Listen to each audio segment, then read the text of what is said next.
Welcome back, everyone, to step 2 in the 7 steps to exhibition success for exhibiting at CONFEX, the PA show, and the publishing show. So, what we're going to look at in the second section today is we're going to look at this whole idea of the key objectives that we set when we exhibit. Now, when we exhibit, ultimately, we're trying to sell products and services, and of course, that's one of, if not the main objective, should I say, for exhibiting at trade shows. But there are many others. And why I say this to you is when we talk about this idea of return on investment, we talk about this idea of putting in X amount of money and getting X amount of money out. And the return on investment tends to be focused on one number. Now, I understand that. And as somebody who runs a business, I completely understand that. But when you exhibit at a trade fair, there's so much more that you can achieve.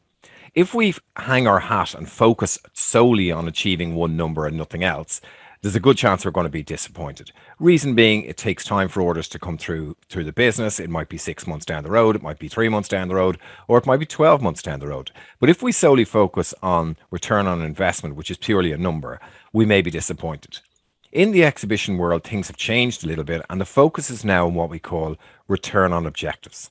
So it's about setting objectives for exhibiting at CONFEX and achieving multiple things in one place at one time.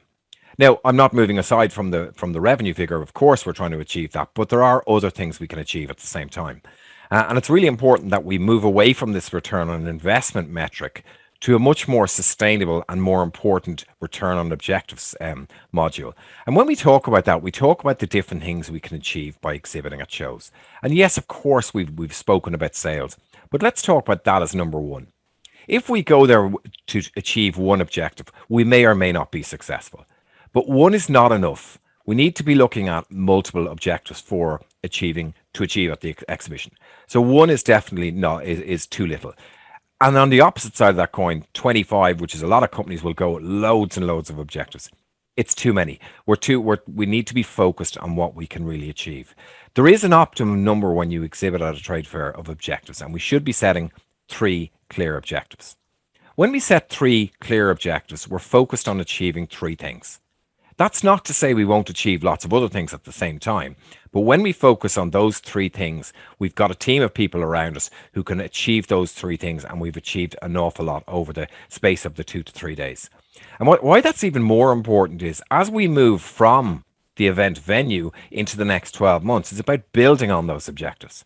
It's about building on the things we did achieve through the likes of CONFEX, to achieve more business for our company, to achieve stronger relationships, to get distributors for our business, or whatever those objectives might be. So the key metric, step 2, is that we need to have and set 3 clear objectives for exhibiting.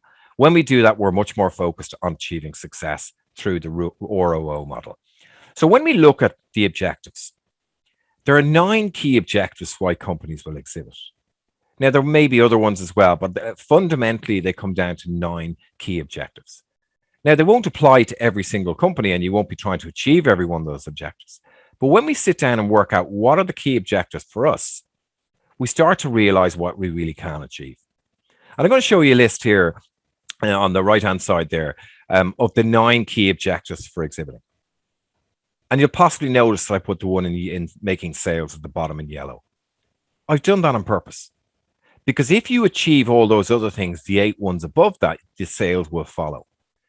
But why I'm saying that to you is by setting 3 clear objectives, you become much more focused on a bigger prize. So look at the objectives and work out, what am I trying to achieve by attending this event? Am I launching a new product? Potentially, maybe I could find a new staff hire. These are the kind of things that people and companies don't tend to think about when it comes to exhibiting. And when we focus on that, we focus on a much bigger picture. So we sit down, we work out, what exactly are we investing in the show for? What's the ultimate outcome that's going to determine our success? So when we look at those objectives, we sit down and we say, which are the 3 most important ones for our business? And when we do that, we be more successful. But what I would also say as a word of warning, and it's something I see quite a lot at trade shows, is that the marketing director of a company may book the stand, or the senior management people may book the stand. And they may have clear objectives, but they're not necessarily translating that to the team, the people who actually be working on the floor. And it's really important for all of us that we get a team buy-in. Because when we get a team buy-in, everybody knows their objectives, everyone knows what they have to do, And as the expression goes, TEAM, together everyone achieves more. It's really, really critical that we get that team buy-in. But ultimately in step 2, the one fundamental principle or tip I'm going to give you for step 2 is set 3 clear objectives. Brainstorm what you want to achieve. Decide on those 3. And of course you will achieve other things. By focusing on those 3, you're focusing on success. And for me, with 34, 35 days left to CONFEX, we need to be putting a deadline with ourselves on when we will set those objectives. Because that also gives us time to think about how we're going to move forward with those and how we're actually going to achieve them with our team. So tip 2 is set 3 clear objectives for exhibiting, because that's the optimum number for success.